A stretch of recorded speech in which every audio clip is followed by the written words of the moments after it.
Joe is stupid. You just don't like. No. There you go. You just. There you go. When it's something that goes against what you believe, you have that attitude, and we're having a conversation, and I was trying to explain. I don't think I was being a prick. I was trying to explain something. You literally went, I'm not trying to be a prick, but because I know how you take information that you disagree with, or like it, but what you're saying in that conversation, it's not real. Look it up. It's not real. I'll look it up. Okay. This episode.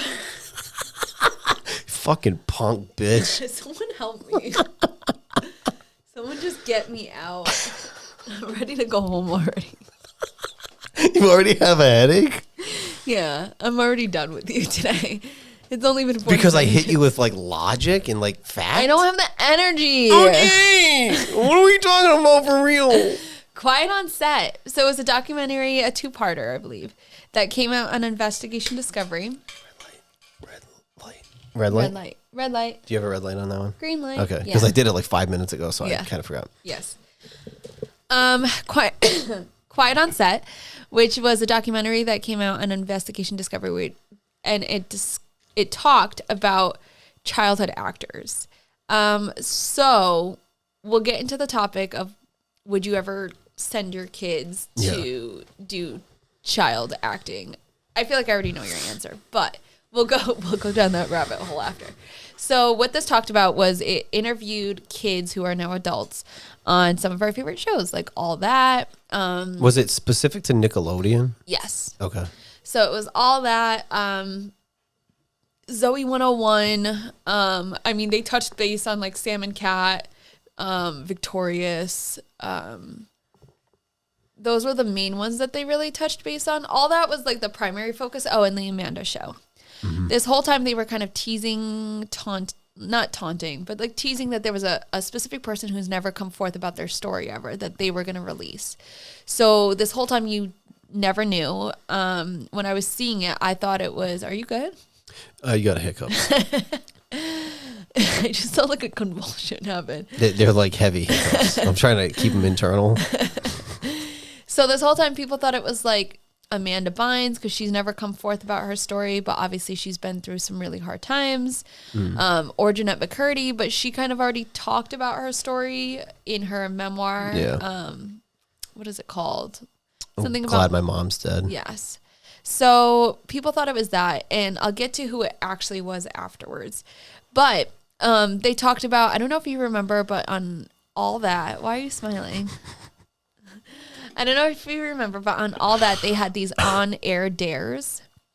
And it was their take on like Fear Factor, but for kids. So if you remember, one of the kids was like doused in peanut butter and like dogs would lick him. Someone had to put a scorpion in their mouth. And these are kids, mind you. I don't remember this. Yeah, so they were called on-air dares. And it was like Nickelodeon wanted to do a version of Fear Factor, but tailored to kids.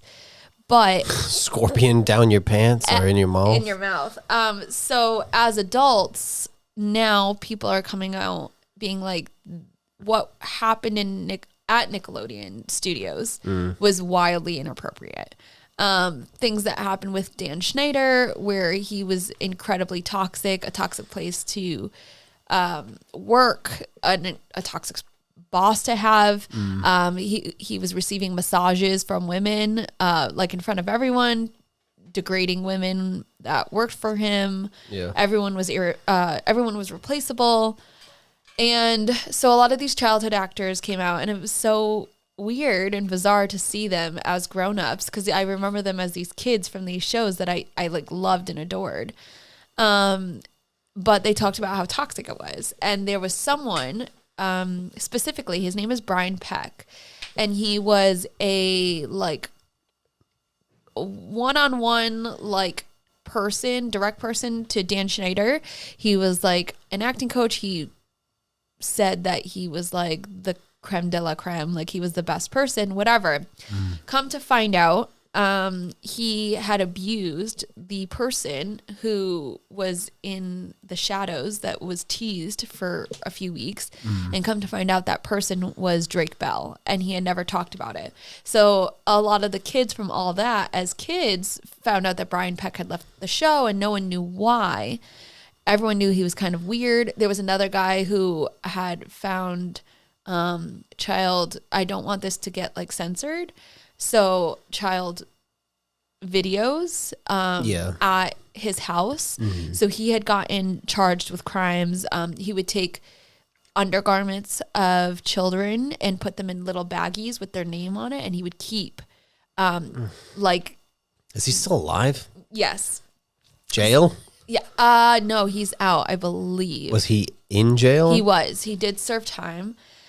He would keep written documentary or documents of each time he had the urge to want to hurt a child, but just couldn't get himself to do it. So that there was already documented proof that this was happening within like Nickelodeon production studios. Yeah. I don't know the direct studio because there's so many underneath Nickelodeon. So I'm just going to put it underneath the umbrella. But yeah, so now a lot of people knew that Brian Peck had left the shows that he was working on, and no one really knew why. And this was the first time ever that Drake Bell has now come out to say that this had happened to him.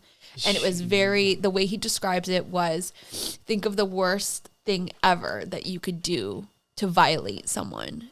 And it happened to him. Was this when he was 15-year-old kid? Was this when 14. He was on the Amanda Show or Drake and Josh? It was while he was on the Amanda Show, and at this point he had booked Drake and Josh. So the way that they found Drake and Josh was that him and Josh Peck were actually on the Amanda Show together. And there was like a specific scene where there's like a grilled shrimp on the floor, and they're both like fighting over this grilled shrimp. And at the time, Nickelodeon had said that they were looking for two boys that had this like banter, and it was funny and comedy and whatever. And someone went to, I think it was Dan Schneider, and was like, those are your boys. Yeah. And at that point they knew that those two were going to be like their stars of Drake and Josh. So at this point Drake already had booked Drake and Josh, but I believe the pilot wasn't filmed yet. I could be wrong on this, but I believe the pilot wasn't filmed yet. They were about to film it. And at that point was when Drake had been holding on to this for so long. What caught the attention, I mean, his dad seems like a very nice guy. His dad had noticed that there were things that were inappropriate that Brian Peck would do, such as like grabbing Drake's shoulder and like rubbing his arm. Yeah. And he actually did that with Leonardo DiCaprio when he was a child too. And so there were things that he noticed that he would bring to other people's attention. And Brian Peck made it a thing to like make it seem like ostracize his dad, to make it seem like he was crazy. Well, Brian Peck is gay, so maybe you're homophobic, that kind of thing. Yeah. So it caused this rift between Drake Bell and his dad. And eventually there was one day that Drake Bell was at his girlfriend's house. Brian Peck would oftentimes like follow Drake to like all his shows when he was like doing concerts. Take Drake Bell to Disneyland as like part of work. So there was one time that he was going to take Drake to Disneyland, and he just didn't want to go for obvious reasons. Yeah. He was like, I'm at my girlfriend's, like, I don't want to go. So he was calling him repetitively. He never picked up. And then he was calling his girlfriend's, Brian Peck was calling his girlfriend's house. No one picked up. And eventually the mother of the girlfriend picked up and was like, this phone call is for you. And she immediately picked up that there was an issue. So she pulled Drake aside and she was like, what's going on? And he was like, nothing. Like sometimes he's just a bit overbearing. And at that point, she had called Drake's mom to say, I'm going to bring him to see my therapist tomorrow. And that was really the change of it. At that point, he broke to the therapist about certain stuff, but not to like the degree. Yeah. And there was just one day on the phone that he let loose of everything and told his mom. And that day, the police came, chatted with him about everything, and Brian Peck was arrested. at that point, his dad had no idea still that it was about him. He called his dad and was like, Dad, he got charged with XYZ. And his dad's response was, I knew that he was a child, the word, because I don't want it to get censored. Yeah. I knew that he was. I'm so glad he didn't get you. And Drake knew at that time he couldn't tell his dad. So when he finally did tell his dad years, like a year down the road or whatever, it was obviously a very hard situation. So this was something that went on for a period of time with at least Drake. Yes. And so obviously Drake is the only one that came forth. A lot of people are speculating that like potentially other people. For Dan Schneider, it could be Amanda Bynes, Jeanette McCurdy, because Jeanette McCurdy had come out. She never mentioned, she didn't name who it was, but everyone kind of surmised that it was Dan Schneider. Yeah. She had come out and said that she sat across like two people who offered her like $300,000. The with the nitty gritty of it, like when you buckle it all down, is that they offered her $300,000 if she never talked about Dan Schneider, essentially. And she said no. And then obviously she wrote about it indirectly in the book and whatever else. Yeah. So it looks like there's a lot of things that went down under Nickelodeon House, which is so sad because as a kid, I loved watching all that and the Amanda Show and Zoe 101 and Victorious. And those were some of my favorite shows as a kid. It was always tough because like people would be like, are you team Disney or Nickelodeon? Yeah. And it's like both, because I loved Lizzie McGuire and That's So Raven. Didn't? I know. Even Stevens. I loved all the Disney DComs. I loved Kim Possible. I loved The Proud Family. Yeah. But I also loved like literally all the shows that I just mentioned. Yeah. So it was tough for me to always decide. So it's really hard to look back on it and be like, oh crap, these were actually really bad times for these kids. It like completely changes your perspective of the shows. And for Drake and Josh, a show that I like found so much comfort in and like loved. Yeah, that was a great show. Loved it. It's such a good show.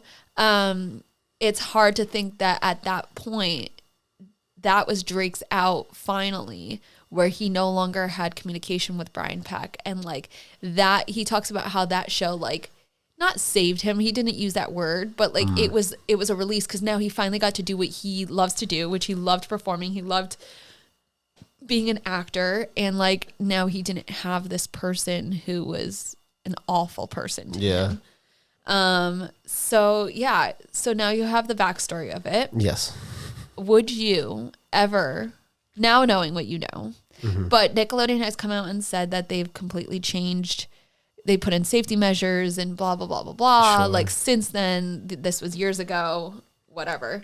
So people have said now, like, what would you put your kid into child acting?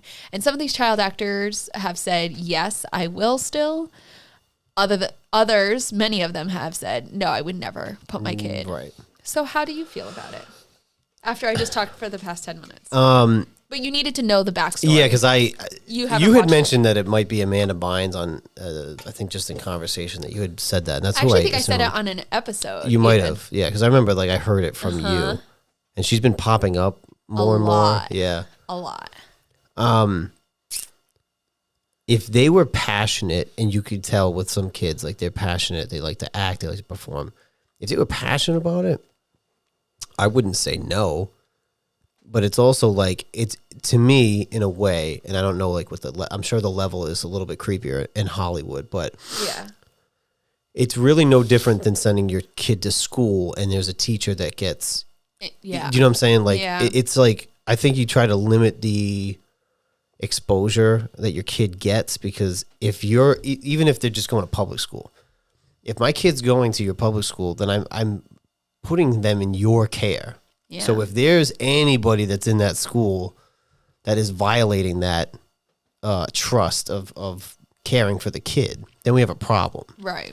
But like to not send them to acting classes, or, I mean, it's like they play sports, they do whatever. I guess on a show it's different because like I don't know how often they're Like, are they on set and away from the family for like a week at a time, 2 weeks at a time? So this episode is sponsored by our friends over at Be a Nice Human. We don't agree on much on this podcast, but one thing we do agree on is our love for the Be a Nice Human brand. Their streetwear includes hoodies, beanies, t-shirts, socks, and more to choose from with the simple phrase, Be a Nice Human. Head over to beanicehuman.me and use the promo code HATETHAT. That's H, the number 8, THAT for 10% off your order. And remember, you can still be a badass and be a nice human. What it said on the documentary, a lot of time these parents could sit in a green room, and the green room was a direct view.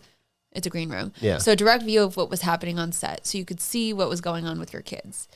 Drake Bell's dad would always not sit in the green room, but he would always be offset and had a direct view. So not like a camera view of Drake, but like a direct view. But obviously, one thing led to the next. People were saying, like, ostracizing his dad. So it made it really hard as he started to get older to be able to be like, I think there's something wrong, when everyone around him is like, this is just show business. Maybe you're homophobic because of this. I wonder if did his father know that they were saying all those things about him behind his back? They said it to his face. They said it to his father? Like that you're homophobic. Yeah. Yeah. So he went. Then we would have a problem. He went to like a producer and was like, I think it's a little weird that this happens. And she goes like, he's just gay. So maybe you're homophobic. That's like, also like, he's very touchy. He's just gay. But so they kind of like ostracized him into thinking that he was crazy, and that and into thinking and into tricking Drake into thinking your dad is going to be the reason why you don't get these roles because your dad's just pushing too much. Right. Like, so there's like the psychological. But also the producer using somebody's sexuality as like, he's not touchy because he's gay. He's touchy because, well, because he's a The child thing. But also that's just him. That's not like the gay community is like, oh, well, he's touchy because he's gay. Like, that's a stupid thing to say anyway. But if that was the case and somebody was telling me that, regardless, and it was something that I picked up on, then that's different. Then I might have to.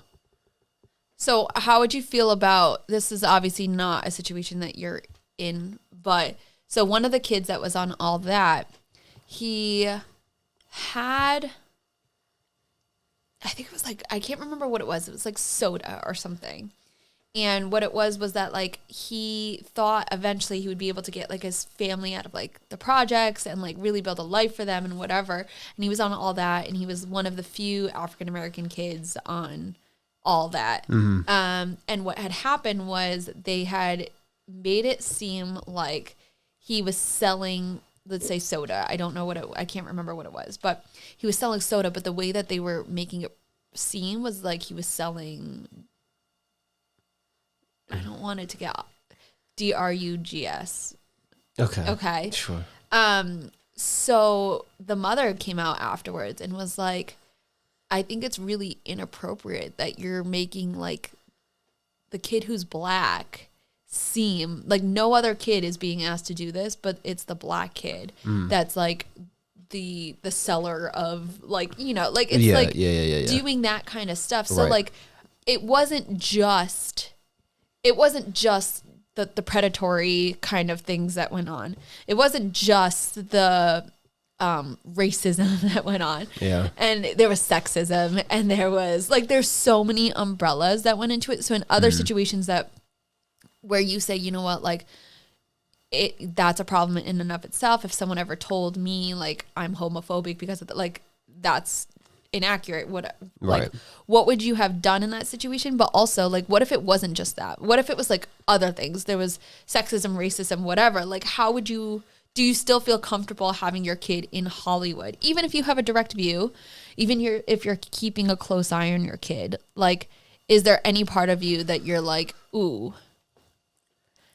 I'll answer after for myself. I'm trying to equate it to like what you would experience in public school too. Yeah. And it's like, it goes back to, you might be around kids that have a different upbringing and are those things. Yeah. Right. So it's like, how do you limit that exposure? I don't know, because I don't know much about it or how many people are involved in the Hollywood scene, but like, when you look at the Harvey Weinstein thing, sometimes where there's smoke, there's fire. There's people that have like political power in Hollywood. Yeah. That they're allowed to do that. Look at the Epstein stuff. I know.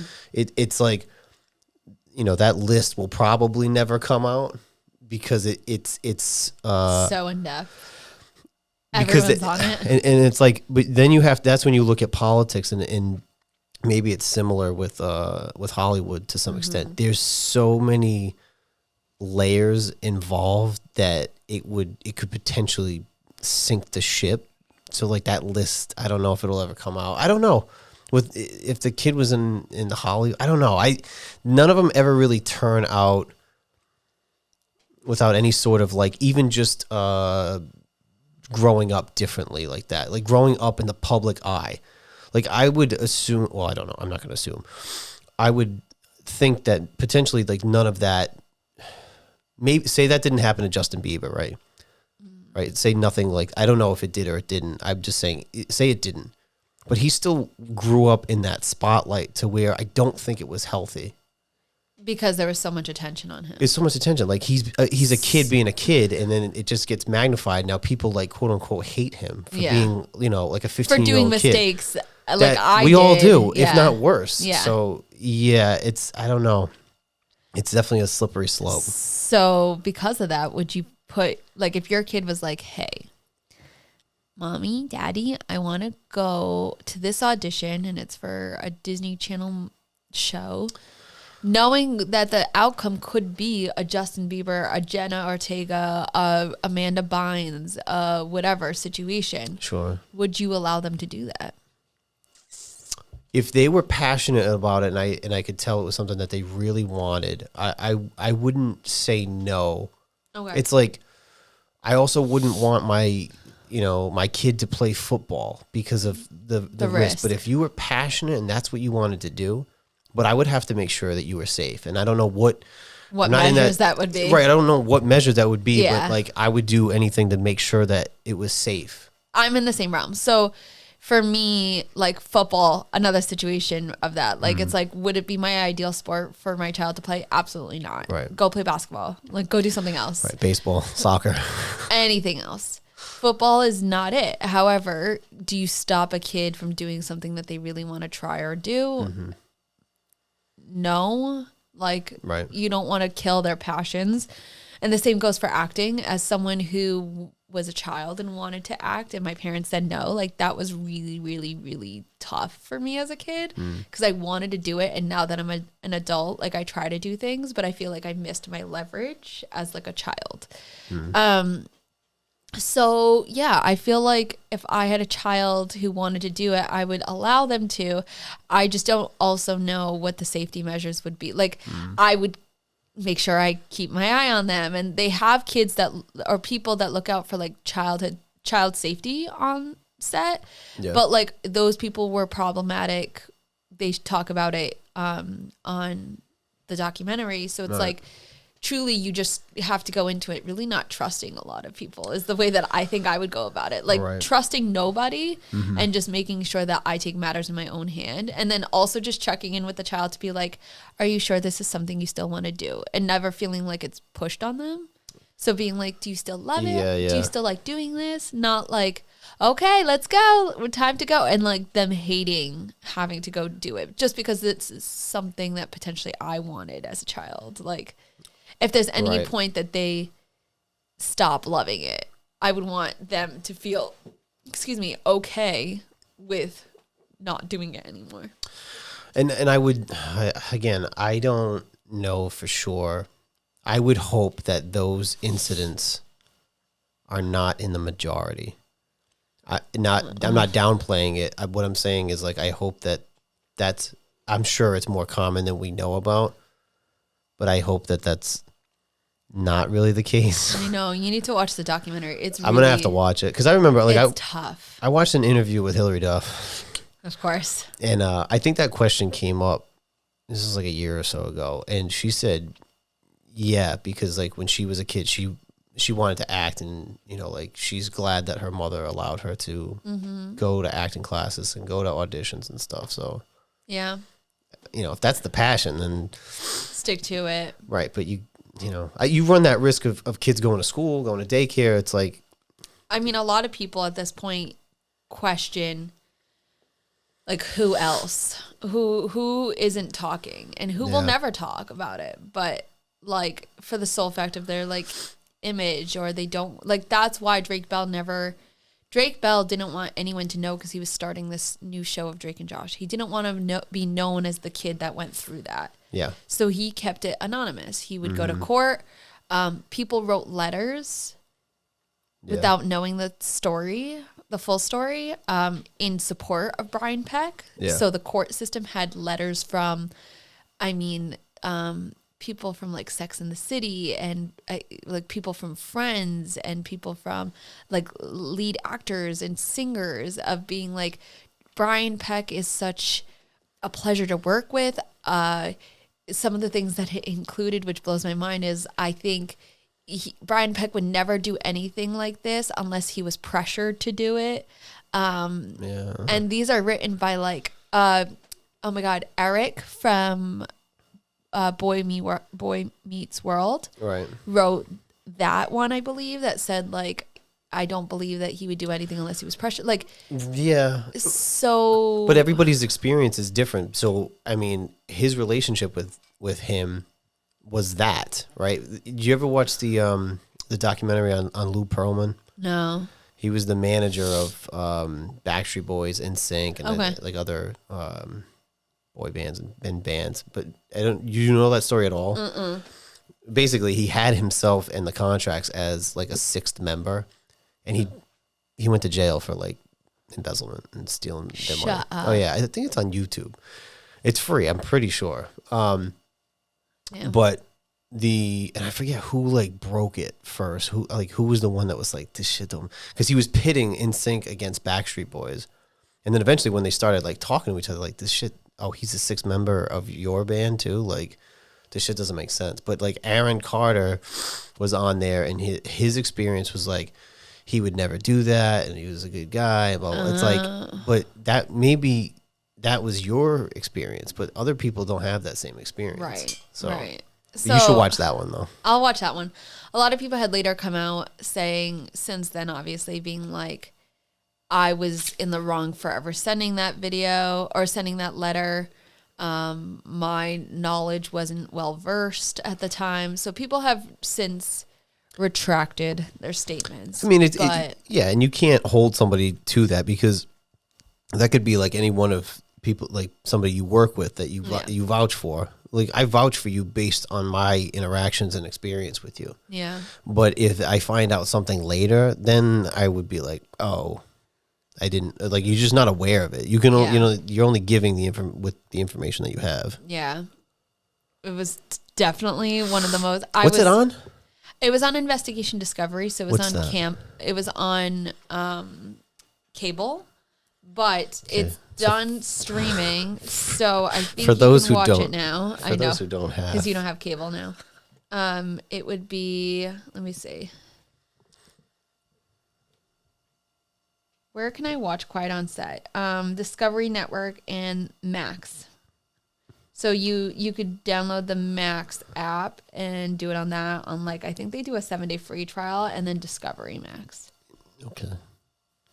You're not going to do it. No. I know you won't. No, I'm not going to. Why? It's because I don't want to. Because then I'm going to have to remember to not keep the prescription going. And so the first episode is called Rising Stars, Rising Questions. Under a new era in kids TV, cast and crew face a sexist and abusive world. The second one is Hidden in Plain Sight. Child actors contend with a startling revelation of two pedophile on set. I didn't want to say that word. Is that like a word? Yeah. Yeah. Did you fully say it? I think so. We'll make a note. I'll 28. bleep it. 28. The Darkest Secret was number 3. Harrowing account by a former child star of things that happened with his acting coach, and which you now know is Drake Bell. Number 4 is Too Close to the Sun. someone goes to jail but gets support from big names in Hollywood, which I mentioned to you with those letters that was coming in. Yeah.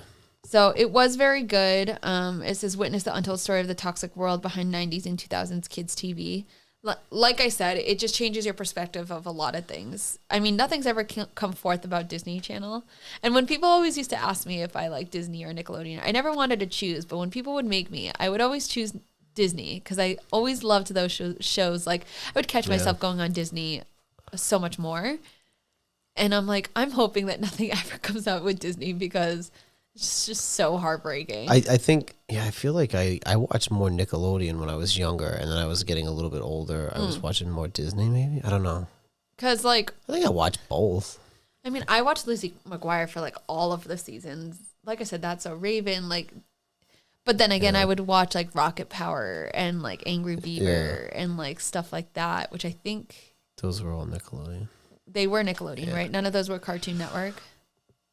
No, not those two. Okay. No, those are Nickelodeon. Like, Real Monsters. Like, I would always watch those ones, too. So, it's tough. I can't choose between the two. But I hope nothing ever comes out about Disney, because then I don't think I could ever look at those shows the same anymore either. Yeah, I mean, it's just, it's shitty all around. And like, even the shit that came out with, like, the Harvey Weinstein shit. Like, it's just, like... A lot of people are now saying, so there was one point a few years back that Orlando Brown from That's So Raven had come out being with some like questionable words and actions and whatever else. Yeah. So now people are now saying that maybe there's some truth behind some of the things he had been saying or the way he was saying it. So, I mean, maybe we'll find out in a few years. It could be, because then it comes to, if you're holding on to that, then you start going into like drugs and, which is like, exactly where he had fallen. To like medicate, like self-medicate and like numb all that shit. So, yeah. So I learned about something which I didn't know. It's called Panda. So like the song that goes like Panda, Panda, Panda.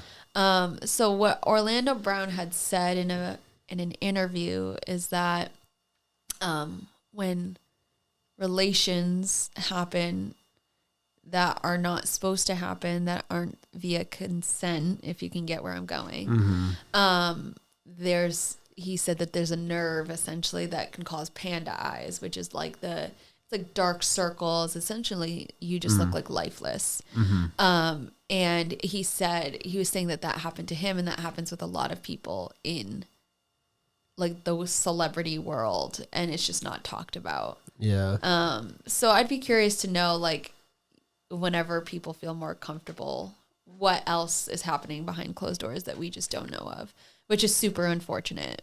But it is. But then the positive is you come forward, and he came forward in this, and it's like all of a sudden it starts a domino effect of people just coming forward. Yeah, and then what the result of that is, hopefully, protocols in place and people, the right people in place and the wrong people out of that place. Yeah. So, I mean, I don't know if you clean it up 100%, but at least make it better than what it was. 100%. Yeah. So, moral of the story is to watch that show because it's so good. And I know you won't, but it's so good. I would if it was on, like, I can give you my account passwords. I think I'm max. If I give you it, will you watch it? I don't know. No? Maybe. Why is that not a yes? If I give you my account and password, why would you not watch it?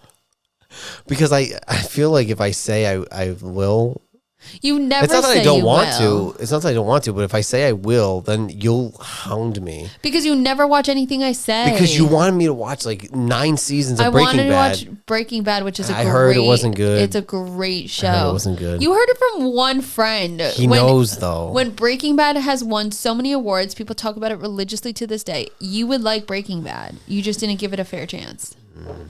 I'm not going to. Probably. I'm coming for your friend who said Breaking Bad sucks. And that's fine. And people also try to get me to like Seinfeld. Seinfeld's okay. The scenarios sound fine. They sound funny on paper, but like then when I see it play out, I'm like, that's how you feel about The Office. No, I love The Office. No, Nick. That's how Nick feels about The Office. I'm like, you're dumb. Because I don't think Nick has like a dry sense of humor. I don't think he appreciates like sarcasm and dry humor. So he doesn't think it's super funny. That's fair. He likes like obvious humor because like he was dying laughing at a reel and like you could hear him from the other room. I was talking to Joe.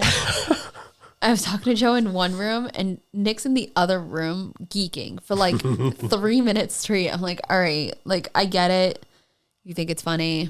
I'm like, maybe send it to Joe. See if Joe thinks it's funny. And I asked you, and you said it's not funny. It's not. And then you watched it, and you're like, it wasn't funny. I'm like, I know. It wasn't funny. Nick was so offended. He was like, "What do you mean? It's so funny." I'm like, "It's not." I just didn't think it was that funny. It was like a dog. A dog was chasing these guys that were working on a house, and the guy ran in and like slid. He hit a door, bounced off the door. The door opened. He slid inside. And he was just like freaking out. Yeah, it just didn't hit. But for him, it was the best thing he's ever seen. He said it was one of the funniest things he had ever seen. Stupid. And it missed on both of our ends. Stupid. Okay. Maybe we have similar senses of humor. I didn't think we did, but maybe we do. I don't know, because sometimes I'll send you memes and shit that you. Yeah, no, we don't. I'm actually taking that back. No, we don't. You know what though? Yeah, it is what it is. You got to know your audience. Like, I do it to you intentionally because I know you won't find it funny, but I also like to poke. Because, like, Nick will find it funny, and I know you'll show Nick. Nick will laugh, and then you'll be like, what the fuck? Yeah, because I'm like, okay, this is just stupid. But, like, I have 2 guys in my life who are dying over this. I'm like, this is so dumb. Because I know. That's why there's certain humor. Like, you would not be able to last in a conversation with me and Graham. Probably not. It gets dark. Yeah, probably not. Like at all. You wouldn't. Great. Oh well. Great. Anyway. Well, I hate that for everyone involved in regards to obviously the documentary. Yeah, I can't say I love that. I don't love that. Yep. I love that he came forward and shared his piece, and hopefully that gives him some peace. Yeah. And hopefully that other people will come forward. Yep. And hopefully there's better protocols in place for that shit in the future. Absolutely. See you later. Okay, bye.